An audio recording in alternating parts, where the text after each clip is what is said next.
Welcome to SportsBeat KC, the Kansas City Star sports podcast. I'm Blair Kirchhoff.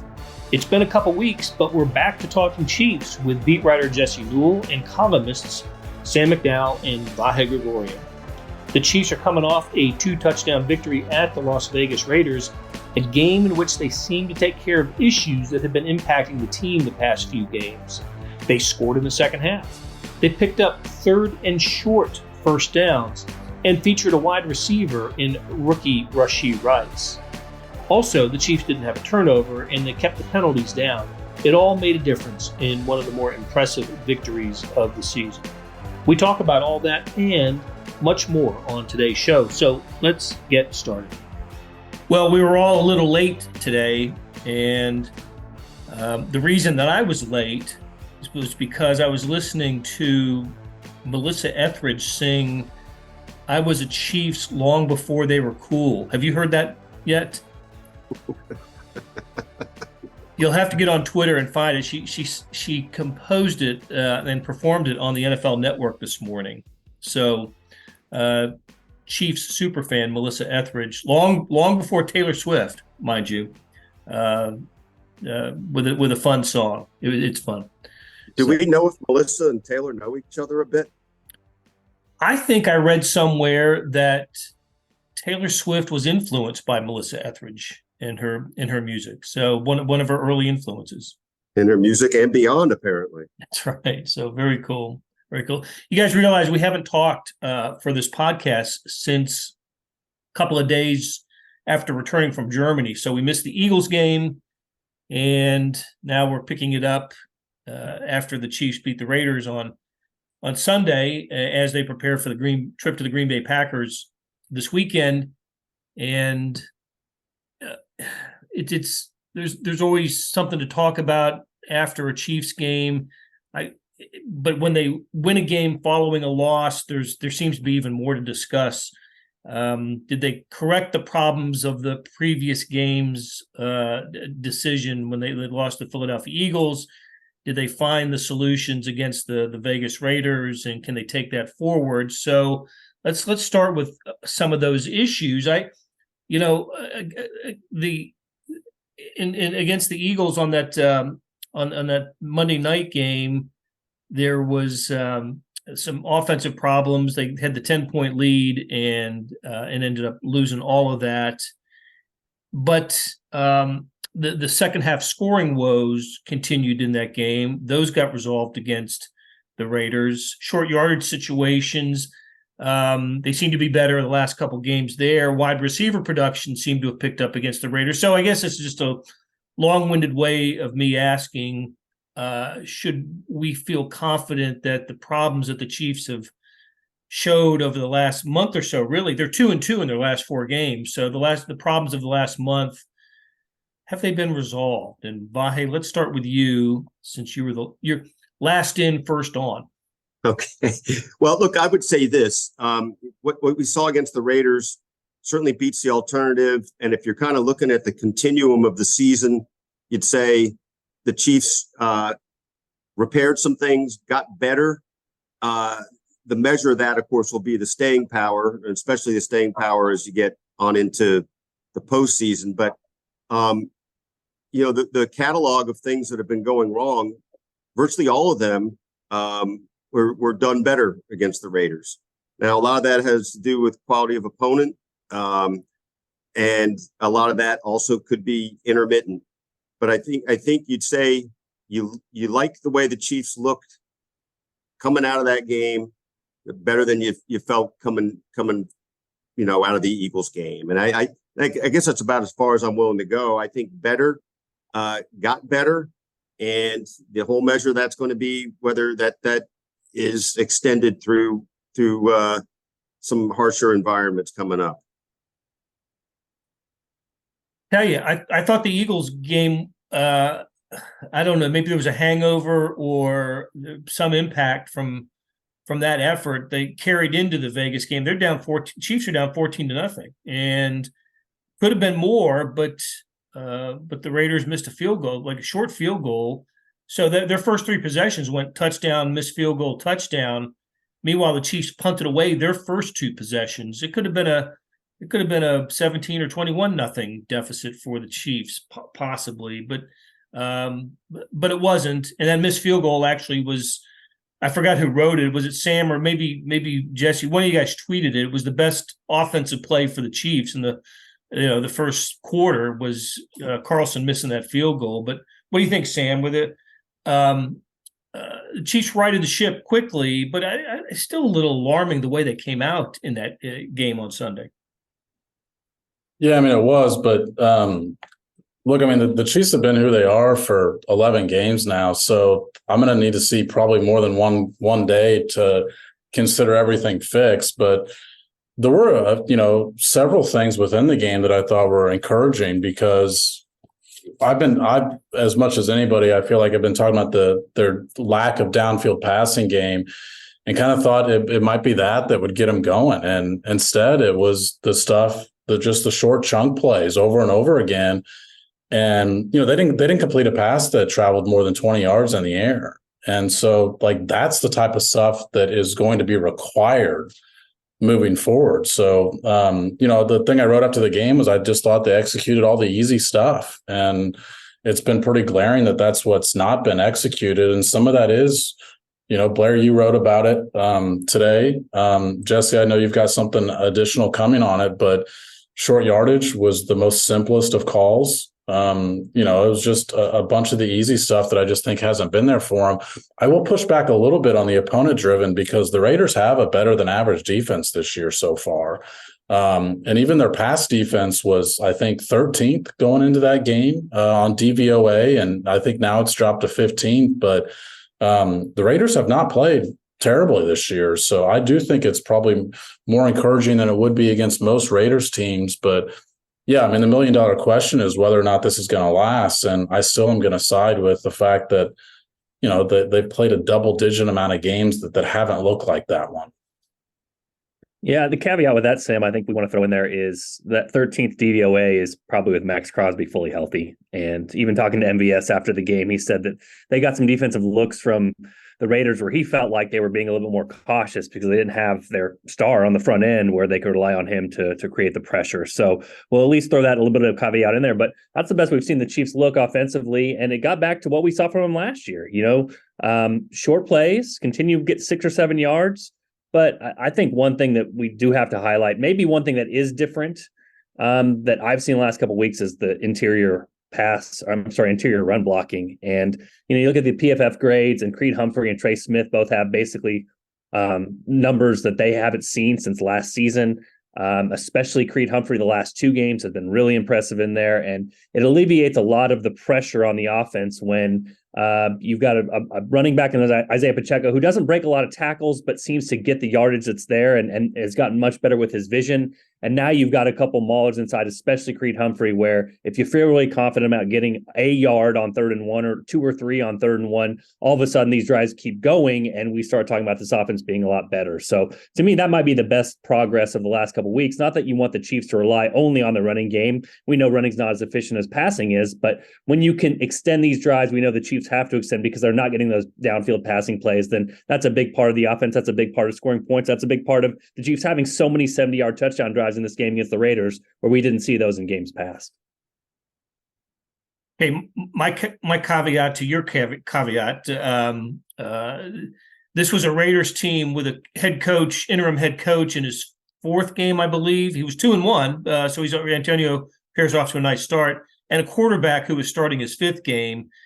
If the Chiefs didn't win that combination or prevail in that combination, I would have been that might have been the most troubling loss of the season, maybe even more so than the Broncos loss earlier this year. Broncos, by the way, have really turned things around and I think they're 6-5 right now and smelling the playoffs. Certainly a playoff charge. A lot to get to there. But before we get into like short yardage and I do want to talk about the downfield passing. That Mahomes throw to Kelce, the first of the 2 plays that totaled 51 yards, both Mahomes to Kelce. The second one, of course, was the flea flicker, but the first one was as nice a throw as we've seen Mahomes make in a few weeks, where he dropped it in over the linebacker to Kelce. I don't want to say we used to see that routinely, but we saw those types of plays more often than we're seeing them this year. And it was just refreshing to see that one. From our vantage point in the press box, we had a great view of it and how he just a perfectly thrown ball. Interestingly, Sam, I think you asked Patrick about it after the game. That wasn't the throw to Kelce that Mahomes thought was the catalyst that turned things around on the offensive side. Muted there. It was funny. He actually criticized that throw. He thought he threw it a little bit short, but Kelce just didn't put his hands up until the last minute. So the defender, since the linebacker had his back turned to Mahomes, just didn't know it was coming because Kelce was able to put his hands up so late. But yeah, I just asked him, I said, what play over those first two drives? Because the Chiefs put together 3 consecutive 70-plus yard drives for the first time all season. It's only the 4th time they've had back-to-back 70-plus yard drives. So I just asked him in the first half, which play stands out to you? And immediately he said it was just that 12-yard quick out to Kelce. And to that point, they had 13 yards in 8 plays. And Blair, you mentioned how bad it looked at the start. Like the statistic tells the story accurately. It looked really bad over those first 2 drives. Then Rashee Rice on just a quick screen pass, just to have just a quick handful of yards is a botched play. So they go to Kelce, and Mahomes is hoping it just picks up a chunk to make a manageable 3rd down. Instead, it gets 12 yards. And that's why I said, getting back to my original point, it's the easiest of plays to Travis Kelce, just a quick out, but it's just indicative of the type of stuff that's been really difficult for this offense. And it should prove to them that you don't need the Hail Mary play. You don't need to trick the defense all the time. That, sometimes it's just really the quick and easy stuff that can get something going. And it's what's been absent, I think, so routinely for this offense over the past couple of months. The production of Rashee Rice was notable as well. 107 yards, I believe. Correct me if I'm wrong, but the first 100-yard game by a Chiefs wide receiver this year. Vahe, you ended up writing about him after the game. The highlight play, of course, was the 39-yard catch and run touchdown, but Rice was good the entire game. He had the one drop, and I know you and I talked to each other after that drop, and I at that moment I thought, you know what, previous Chiefs teams would overcome that. This one, I'm not so sure, but they did overcome the drop, and it was a drop, I think, in the 3rd quarter that forced the Chiefs into a punting situation. But overall, Rashee Rice's best game, and he's becoming the wide receiver, the sort of the lead dog in that pack, is he not? Yeah, I believe so, and I think what's interesting about that play, you're right. We both bemoaned that that's the kind of thing they've been sabotaging themselves with, those and penalties, and particularly in the second half. And yet they did sort of shrug that off. And I think I'd have to study this. Jesse and Sam might have their bearings on this better than I would. But, he's been good for about a drop a game. That's probably a little high, but he certainly had his share of drops, whatever it is, 6, 7, 8.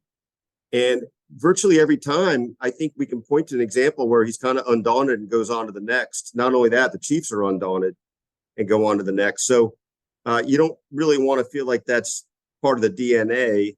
On the other hand, it does not seem to be emotionally defining to him to have that happen. And look, the upside is so much more than that. I can certainly recall Sam talking early about this, and I believe Jesse too. I mean, that sort of fearlessness, the burst, the athleticism, all those things really make him stand out in so many ways. We've seen him be ready to take big hits on touchdown passes from different, became touchdown passes from different angles. That's not what everybody does. He really bucks up for it. So he's got, I think, all the tools going for him. And I think, as Andy put it in the press conference yesterday, what was the term he used? He's learning to become more Patrick friendly. I think that's a point that goes beyond just, learning the offense. I Go ahead, Sam.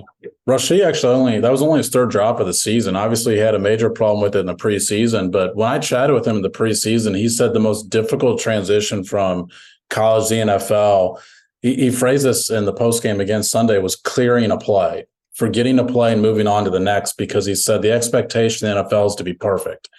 And that wasn't the expectation in college. Now you're getting paid to do it. And so he said it was tough to get over that mental hurdle that I screwed that up. Now what? And I do think that was an important sequence for him, that he drops a pass and then, look, I mean, he smokes man-to-man coverage on that. Marquez, and I think it was Jesse, you or Blair who talked to him after, he's wide open on that play. And Patrick's sequence of reads just to throw the drag route to Rice, which why wouldn't you? Because he's also open, and just smokes his guy. And we were told in the draft that Rashee Rice was faster than the 40 time indicated. That tape certainly shows that he is outrunning defenders on that play. Well, he's running the 200 according to him, so he certainly hit the macro burners. Sam, it's funny. We've talked about this before. The definition of a drop. I guess you're referring to an official stat. It would have been my perception that, just off the top of my head, that there were several others, but I'm not here to dispute you. I think the lessons in this really hold. And by the way, he did use the term clear again, as he talked about it on Sunday. So I think that's the consistent term that he's learned as his sort of mental cue. I thought Matt Nagy had a really interesting comment in training camp when we were there, guys. He was asked about the offense and how complex it is for the Chiefs, and how they love to play, which is like Mahomes and Kelsey have this wavelength that nobody can pick up on defensively, because if you are in sync that way, it's basically impossible to stop. But the question becomes, how much of that can be your offense and how much of that is unstoppable, and then how much of that is kind of unpick-upable for guys like Rashee Rice and for rookies that you're trying to bring in. And so I think this is probably part of what we talk about the Chiefs and becoming good or better at the end of the season, which is, it seems to me like their coaching staff has a good grasp of figuring out what they do have and then figuring out how to make it work. And I think we saw some good signs of that against the Raiders, which is now Rashee Rice, he hasn't had too complex of a route tree to begin with, but they're figuring out a way to get him a 100-yard receiving game and not have him do just crazy things. Now he's being moved outside more a little bit, it seems like. In terms of that, his snap count has gone up. But this might be an offense where the Chiefs just can't out ESP the other team as they have maybe in other years. And I know that Mahomes and Kelsey are still going to have some of that, but this might be one of those teams where, as Sam said so well, like if you keep the simple things simple and you get the ball to a playmaker, to a guy who is one of the best yak guys in the entire league, and figure out creative ways to do that and keep things relatively clean in that regard, then potentially you can have a better offense the second half than you did the first half. So I think that has to be encouraging, because I think the question maybe I get more than any from fans is like, why can't they find a way for Rashee Rice to get more involved with the game plan? For a week, they figured out a way to do that. And as you guys said, his talent shone through. Well, then I think one of the reasons, and look, though, this is going to be hard to quantify, sort of like Vahe's drops stats. But I wonder, McCole Hardman and Kadarius Toney were missing that game, and the Chiefs had to go with a slimmer rotation at wide receiver. And how often have we talked about on this podcast, are the Chiefs playing too many wide receivers? What's the effect on the relationship with the quarterback? What's the effect on just a wide receiver getting in rhythm? They only could play 4 guys, basically, on Sunday. And I thought we saw the quarterback in the best rhythm with the wide receivers. It's a small sample size, only one game. But I do think the Chiefs should be asking themselves, is there a correlation between the reasoning that the quarterback and wide receiver relate? We did not talk. How often did we talk in the press box even about missed connections during that game? I think we thought Patrick Mahomes missed a decision on the second drive of the game where Travis Kelce was open, which he talked about and said, well, I thought they were going to double team Travis, not both go with Justin Watson. But we weren't talking about missed connections, and that's been the theme of the season. So again, it could be coincidental, but I think the Chiefs need to at least investigate whether it's not coincidental. I really love that point, Sam, and I think it'll be something for us to really look at. We'll probably get to see the opposite of it again here soon, but let's hope, for argument's sake, that the Chiefs are pondering what that means.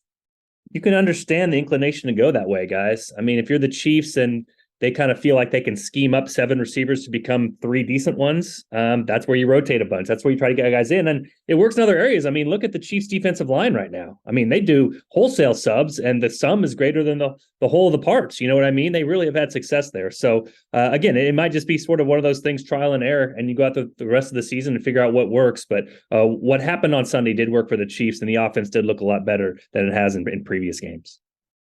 Hey, what I really liked about the Rashee Rice touchdown was, and Sam, you'd mentioned it, MVS broke free. In fact, he's waving his arms, and he probably scores if Mahomes sees him, but he doesn't, and it goes to Rice. But then MVS gets down, inside the 10 or the 5, wherever it was, and throws a key block and springs Rice for the touchdown. I really like to see that he turned around and found a guy to block. And puts his hands up to celebrate. I think that's a key note on that too, Blair. There was no, what the hell, you missed me on that. I don't know if you guys saw the video too, the Chiefs just released, but Rashee Rice after the play is mic'd up. He's got video on him. He says, hey, shout out to 1-1. I wouldn't have scored without his block on that play. And he kind of grabs him next to him on the bench. And he said, go watch the video. You guys will see it. And we do want to mention the flea flicker too. Early in the game, you talked about to Kelsey. MBS was pretty open on that play too. I know his safety was rallying to him, but initially he was uncovered on that play as well. So this is the sort of thing. I mean, MBS for what his production is at whatever $10 or $11 million a year is probably overpaid, but this is the sort of championship type stuff that you see from teams, which is you don't see selfishness. You don't see what's it about for me. And again, I talked to MBS after the game in the locker room, and he laughed when I said, what'd you see on that play? Because in the press box, like you said, Blair, we had a really good view and we saw he was uncovered. And he kind of laughed and said, I saw I was wide open. I wanted the ball. But he's like, I love seeing what Rashee's doing. I love seeing his game. And I was glad I was able to clear the way for him. And so even through the midst of a couple disappointing games for MVS, I think you're right, Blair. I think it's important to point that out to see all these guys are rowing in the same direction, and maybe where other teams can kind of splinter a little bit, that doesn't seem to be where this Chiefs team or this Chiefs offense. I really think the only selfish act we saw in Sunday's game was by the Penn grad, Justin Watson. And that's so typical for graduates of that school, to collect the penalty after the touchdown. I don't know. I just can't explain it. And we're gonna have to change our podcast name to "It Needed to Be Said." We're gonna have to steal it from Tyreek, Blair, because that needed to be said. I read where the defense was going on that one right away. By the way, I would just say that the Quakers are generally taught to have a little pride, and when you get cheap shotted, which by the way, I'm not really sure he got cheap shotted. It looked initially to me like a cheap shot.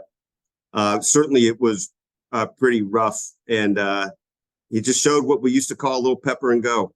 He had to show a little spunk there. Probably he would not